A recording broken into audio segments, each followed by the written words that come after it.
Hi everyone, I'm happy to virtually welcome you all to today's Ad Art Show 2020 Lunchtime POV from MVVO Art. My name is Emily Anastasi from the MVVO Art team, and it's my pleasure to introduce the next episode of a series hosted by Erika Wong of To Practice Practice and Alexis Hyde of softcore.la. What is out there other than Instagram? Welcome everyone, let's get started. Thank you. Hey Erika. Hi Alexis, how's it going? Good. How's it going with you? Yeah, it's pretty good. I was actually just reading this article about this blurred line between commercial and digital art spaces, which I thought it was a really good point to think about before we started this workshop. So I think I'm just going to throw that out there because, we've had this discussion for a little while now where artists actually look at Instagram for resources, inspiration. However, in art school, there are actually teachers who say that is unacceptable. Like that is just not the place that you should be looking. We are still very much in the world of we need to look at books. And I love books, don't get me wrong, but I do think that in the world of digital, it is how do we actually straddle between both worlds? I mean, I think, because I know I've been hearing anecdotally too of professors who are saying don't engage in social media, don't, look to those places. But I mean, in my opinion, that's the same thing as people saying that photography is not art or, video isn't art, just because they're so stuck in painting and sculpture that they can't see what these new tools can give us, because they're neutral tools at the end of the day. Instagram, they're just to be used. And so if you were an artist, why wouldn't you want to have a broader arsenal of tools to be using for research purposes? Let's be honest, you got your PhD. Did you do some of your research online? I did 99% of my research online. So if it's good enough for your PhD, I would think it should be good enough for some artists. And I think that some of that research can absolutely happen on Instagram. I know quite a few collectors who are looking on social media and online for art. I know curators, myself included. I troll Instagram, literally just search through different social medias. I'm very engaged on TikTok right now as a tool. And that started in my Tumblr days. I mean, I connected with all kinds of artists all around the world. I talked with an artist I met through Tumblr who's in Berlin this morning.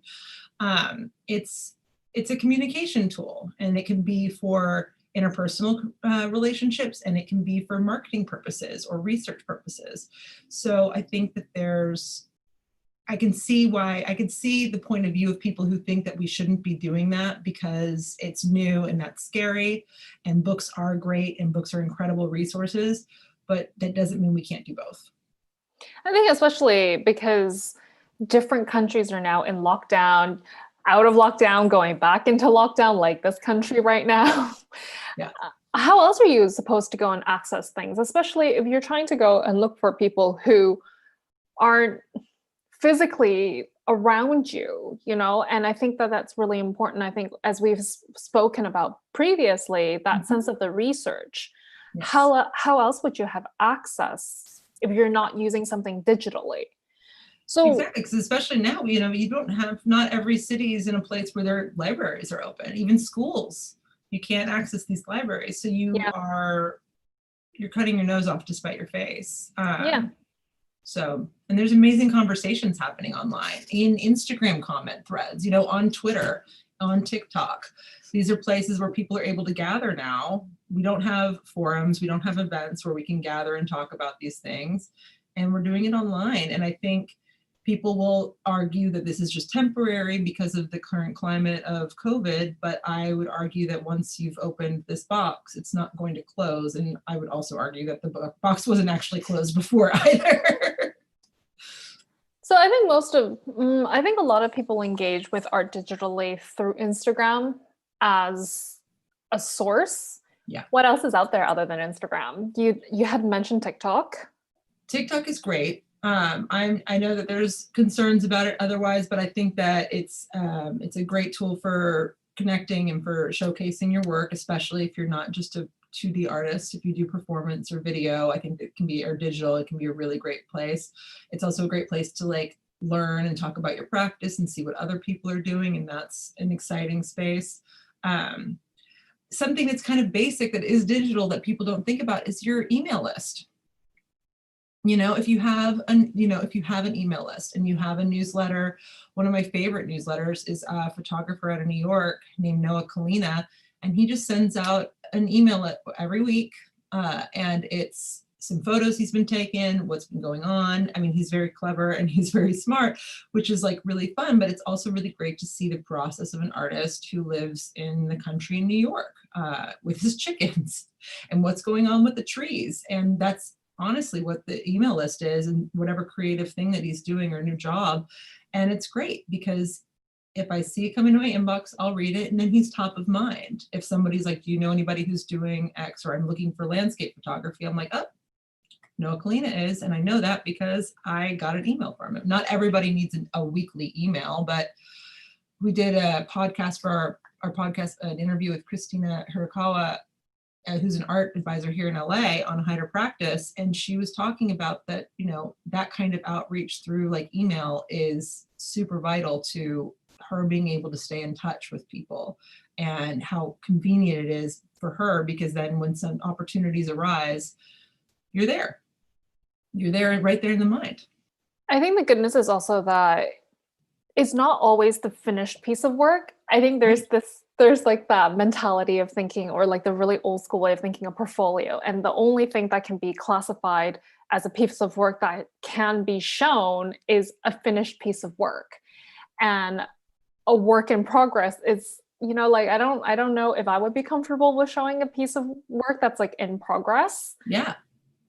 I can hear that, like, from this newsletter, it's like, it's totally okay for you to go and document the things that are inspiring you, that you see, and that sense of the journey. Because, not very long ago, I was actually hearing some data that was saying that blogging is actually coming back. It is. And blogging actually is driving more eyes and traffic than, say, something like Instagram when you're talking about conversion rates. So conversion rates like selling.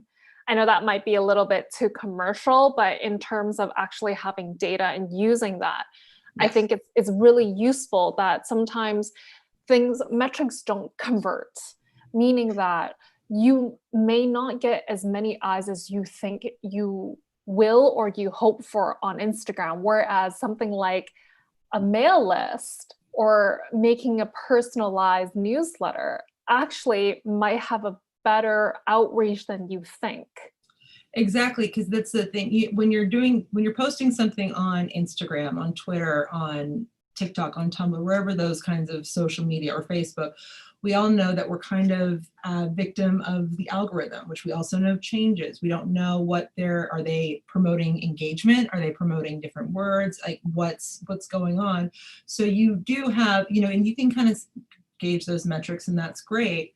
But it's not necessarily a guarantee, and it's not always a replacement for, one-to-one, which you can also use these platforms for. You can message people on, and you can comment on their Instagrams, and you can comment on their TikToks when you like see them, and you can develop relationships like that. And that's really great. And you can do that kind of outreach, and you can find their email addresses. And that's also a great way to, do that kind of outreach. So it's not just about pure marketing of like, here is my finished product, or even just like, here is my process. It's about finding a community, building your community, and, doing outreach and networking and that can help you build your practice as well. And it doesn't also have to be, completely commercially based of like trying to reach out collectors or galleries or curators. I mean, you can reach out to other artists, like who's doing something cool. Like, are you, and growing your network like that and learning and researching in that way also. No, for sure. And it's a two-way street, that insofar as you can see them, they can see you. So like, don't forget that, like, when you're posting stuff or you're creating this newsletter, is that you're reaching out to them, but it's also, you need to think about how you want other people to engage with you as well. And I feel like as an artist, that's something that I never thought about in the past until like quite recently. Yeah. No, it's interesting because it is, I was talking to an artist about this yesterday actually, and they're like, how do I, approach somebody? And I'm like, how do you want to be seen? They're like, how many works do I need to approach somebody? I'm like, how do you want to be seen? And this is the narrative you want to tell about yourself. This is where you have control. Do you want to be an artist that is super prolific and is making 150 pieces a year? Then you need to come with 50 pieces. So somebody can, like, even if they're not going to look through it, they can swipe through your iPad or whatever and see that you've produced something. Do you want to be somebody who's only making 12 pieces a year? Great, then don't show up with 100. You better only have 3. Do you want to be someone who's known as a photographer of socially conscious portraiture? Then show up with that and have that on your Instagram. So when someone's seeking you out, they can easily see the story that you're trying to tell. And it's not bad to have a specific artist only Instagram, an artist only Facebook, an artist only whatever, to be different for your, your fun, your personal stuff, because it is hard as a curator who's looking for something. If I were to come onto your Instagram where I do engage, and 90 pictures of the last 100 are of parties or of sunsets or of whatever other fun of your food, which is great content and I love it, I'm not going to know anything about you as an artist, but I will know about you as a person, which isn't a bad thing, but it's not what I'm looking for. Yeah, no, for sure. So I think it's really important to think about that narrative of what you want people to, or like anybody who's not you, to understand what your practice is, what you're reading, what you're writing, who you're reaching out to. All those things come down to you putting together like a package of what you are. And that doesn't necessarily always work on Instagram, because I think that Instagram has a very specific function. However, and this is like very much what this workshop is talking about, is that in the digital realm or the digital space, it's not always Instagram that dictates how we navigate the digital world. So having that control actually probably can help with what your practice is and what you stand for, and make it very clear for other people as well, what is your practice? What are you doing? What makes you relevant? How are you approaching curators? How are you dealing with dealers? How are you outreaching? Like, those things are all really important. Exactly. And it does go across platforms. I mean, the newer the platform, I don't think a lot of people are engaging on Byte right now. That would help you with your, gallery practice. But if you're looking for other artists and inspiration, then Byte is a great place to go. And so it's just, also like, that's the same thing as like knowing about your tools. Like, is this a knife or is this a fork? They have two different purposes, but they're both very useful. So how are you going to be using your, your fork and your knife when you're trying to present yourself, or when you're trying to learn, or when you're trying to connect? And just because someone else is doing it one way doesn't mean that you have to. But another good piece of advice that Christina had when we interviewed her was look to artists that you admire. Yes. See where they are and see what they're doing. Like, if this is someone whose career that you admire and this is someone you respect and you see them engaging in, something in one way, like that might be a really nice note to take of like, okay, this is how they're engaging their email list. This is how they're engaging their Instagram. And that's, that's it's nice to have those kind of, we've had social media and digital things long enough now, in a way that we didn't even a couple of years ago, that enough people are on there that you can, you can kind of see, and it's a little bit less Wild West. There's a little bit more control, which is just helpful if you're going in cold. No, definitely. So I hope that that's been helpful in terms of talking about what exists other than Instagram, because I think that there's so much that we just think like Instagram is the be all and end all, and it's not. So I really hope that that's been helpful. Thank you. Thank you, Erika and Alexis, for another great conversation. And thank you all for tuning in on today's live stream. Make sure you tune in tomorrow for the next episode of the segment Ad Art Show 2020, Winner Spotlight, hosted by Debbie Wells of Artful Circle, featuring Jessica Alzaraki, Ad Art Show 2020 winning artist. All POV interviews will be available for viewing on mvvart.com and on MVVArt's YouTube channel. I encourage you all to go to our website and view our fundraiser and custom ink to buy a branded t-shirt to support City Harvest during Hunger Action Month. And make sure you visit the Oculus at the Westworld Trade Center and see the Ad Art Show 2020 come to life on the screens. And while you're there, make sure you grab a free coffee and dessert at Italy.